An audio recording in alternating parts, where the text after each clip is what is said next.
जी student, practical की ये class है और 10th क्लास केमिस्ट्री के प्रैक्टिकल्स हैं जिनकी बात करने वाले हैं।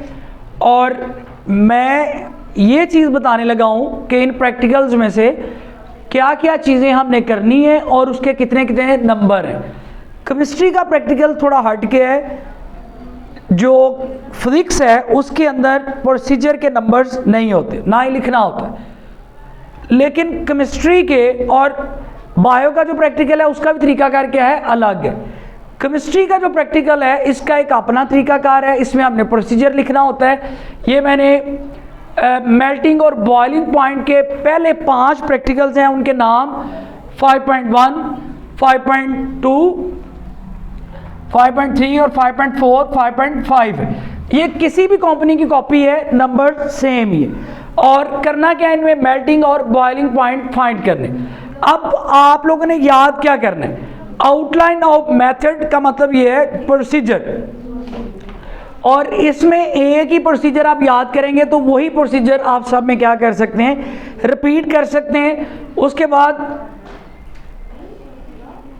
लेबल डायग्राम है, डायग्राम आप लोगों ने बनानी है और वो 2 नंबर की आएगी। उसके बाद next setting of operators 1 number के। मोस्टली केसेस के अंदर जो आपका प्रैक्टिकल है उसमें परफॉर्मेंस नहीं होती, लेकिन ऐसा हरगिज़ नहीं है कि परफॉर्म करवाया नहीं जाएगा, परफॉर्म करवा भी सकते हैं। और अगर उन्होंने ऑपरेटर्स आपको दिए और एग्जामिनर आपको कहता है भाई इसको अरेंज करें कि किस तरह इसने सेट होना है, तो अगर आप सेट करके दिखा देंगे तो फिर 1 नंबर मिलना है, अदरवाइज नंबर नहीं मिलना। उसके बाद रीडिंग ऑफ ऑब्जर्वेशन। अब रीडिंग ऑफ ऑब्जर्वेशन और फाइनल रिजल्ट आप लोगों ने क्या करना है, निकालना है। अब ये कैसे मुमकिन होगा, अब मैंने एक कंपाउंड जिसका मेल्टिंग पॉइंट और ये सिलेबस में शामिल है, फेनेफ्थलीन, इसका आप लोगों ने जब भी मेल्टिंग पॉइंट फाइंड करना है तो हम T1 और T2 2 वैल्यूज़ हम लोगों ने रिकॉर्ड करनी होती हैं। उसके बाद उन दोनों वैल्यूज़ का एवरेज निकालना होता है। जैसे मैंने बताया 79 T1 है, T2 80 है, और यही आपका तरीकाकार होगा तो मार्क्स मिलेंगे ऑब्जर्वेशन, रीडिंग ऑब्जर्वेशन के और रिजल्ट के। और उसके बाद एवरेज टेम्परेचर T1 और T2 को आपने क्या कर देना है, जमा कर दिया। उसके बाद चूंकि एवरेज ले रहे हैं तो 2 वैल्यूज़ हैं, 2 के साथ तकसीम किया, 79 + 80। अगर हम इसको जमा करते हैं तो 159 हो गया, 2 पर डिवाइड करते हैं तो ये 79.5 डिग्री सेंटीग्रेड, जो कि फेनेफ्थलीन का मेल्टिंग पॉइंट है। ये ज़बानी आप लोगों को क्या होना चाहिए, याद होना चाहिए। अच्छा, अब नेक्स्ट जो कंपाउंड है जिसका हमने मेल्टिंग पॉइंट ही मालूम करना है वो है बाइफिनाइल। अब इसकी हमने T1 70.1, T2 70.0। अब वही बात, T1 T2 को जमा किया, 2 वैल्यूज़ हैं, 2 को जब वैल्यू को जमा करते हैं तो एवरेज के लिए उसको 2 पे हमने डिवाइड करना है, और ये फाइनल आंसर 70 है, जो कि बाइफिनाइल का मेल्टिंग पॉइंट है। आपको ज़बानी याद होना चाहिए। क्लियर कॉट जी बेटा। ये अब एसीटोन है और ये 5.3 प्रैक्टिकल है एसीटोन। इसका बॉइलिंग पॉइंट हम लोगों ने मालूम करना है। इसकी T1 वैल्यू 56.1 है, T2 55.9 है, मतलब 2 वैल्यूज़ हम लोगों ने हल्के से फ़र्क से उनको नोट किया। अगर हम परफॉर्म कर रहे हैं तो सिमिलरली ऐसे ही माइनर फ़र्क के साथ 2 वैल्यूज़ आ जाती हैं। अब T1 और T2 है, दोनों वैल्यू पुट की, 2 से डिवाइड किया और ये 56 आपके पास क्या आ जाता है, इसका बॉइलिंग पॉइंट है। एसीटोन का जो ज़बानी याद करना है वाइवा वगैरह में पूछा जा सकता है। अब जो अगला कंपाउंड है वो है टॉलिन। अब जो अगला कंपाउंड जो है वो है टॉलिन, इसका बॉइलिंग पॉइंट निकालना है तो ये T1 110.5 है और ये T2 111 डिग्री सेंटीग्रेड है। अब हम लोगों ने क्या करना है कि अगर इसका एवरेज लेते हैं तो T1 जमा T2 डिवाइडेड बाई 2, और ये हमारे पास 111 डिग्री सेंटीग्रेड, यानी कि 111 डिग्री सेंटीग्रेड, जो कि टॉलिन का बॉइलिंग पॉइंट है।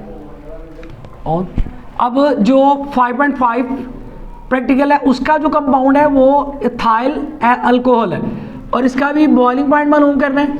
अब बॉइलिंग पॉइंट इसका लेते हैं तो वो T1 जो वैल्यू है वो 77.5 है, T2 जो है वो 78 डिग्री सेंटीग्रेड, अब हमने वही एवरेज निकाला, तो ये 78 डिग्री सेंटीग्रेड इसका थाइल अल्कोहल का बॉइलिंग पॉइंट है। क्लियर होगी बात? चले डायग्राम अभी मैं बताने वाला हूँ। ये जो प्रैक्टिकल मैंने अभी बताए 5.1, 5.2, 5.3 और 5.4 और 5.5।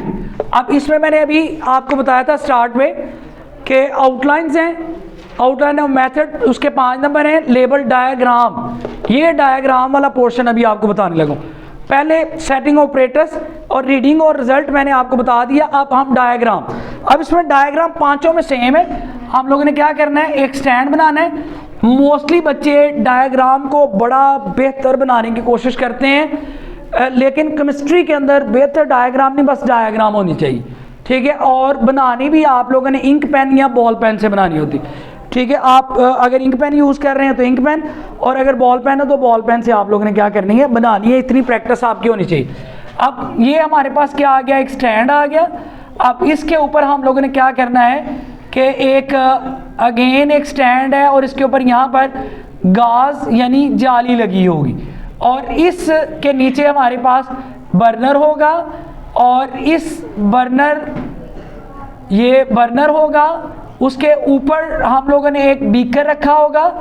अब ये बीकर हो गया। अब इस बीकर को हम लोगों ने जब इस पे रखना है तो इसके अंदर हम लोगों ने एक थर्मामीटर जो होगा, ठीक है, वो फिक्स करना है। और थर्मामीटर जो है इसको जब लगाते हैं तो थर्मामीटर और जो कैपिलरी ट्यूब है जिसके अंदर हमने कंपाउंड डालना है, कैपिलरी ट्यूब इसके साथ बांध के आप लोगों ने क्या करनी है, रखनी है। अब ये थर्मामीटर हमें टेम्परेचर की फ्लक्चुएशन या वेरिएशन बताएगा। और इस थर्मामीटर, ये जो बीकर है इसके अंदर वाटर हमने डालना है, और वाटर लेवल आपने ख्याल रखना है कि वो जो कैपिलरी ट्यूब है उससे डाउन हो, ताकि पानी उसके अंदर मिक्स ना हो उस कंपाउंड के अंदर। अब आप लोगों ने ये कंपाउंड इसमें लिया हुआ है, और इसके अंदर एक स्टीरर हम लोगों ने ऐसे रखी हुई है। स्टीरर का काम क्या है कि पानी जैसे गर्म हो तो उससे पानी को हिलाना है ताकि टेम्परेचर यकसा रहे। अब हम लोगों ने यहाँ पर जो कंपाउंड हमने रखा हुआ है उसको ऑब्जर्व करना है, नज़र आएगा। पानी इस्तेमाल करने का मकसद यही है कि पानी ट्रांसपेरेंट है, हमें नज़र आएगा। जैसे ही वो कंपाउंड जो है वो मेल्ट होना शुरू होता है, उसका टेम्परेचर हम लोगों ने क्या कर लेना है, नोट कर लेना है। और 2 टाइम्स हम लोग नोट करेंगे, और उसका तरीकाकार मैंने बता दिया।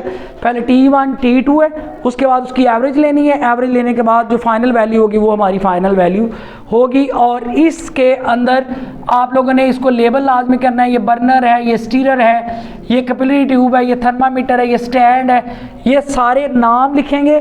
तो यहाँ पर देखें लेबल डायग्राम, देन आपको मार्क्स मिलेंगे, अदरवाइज मार्क्स नहीं मिलेंगे।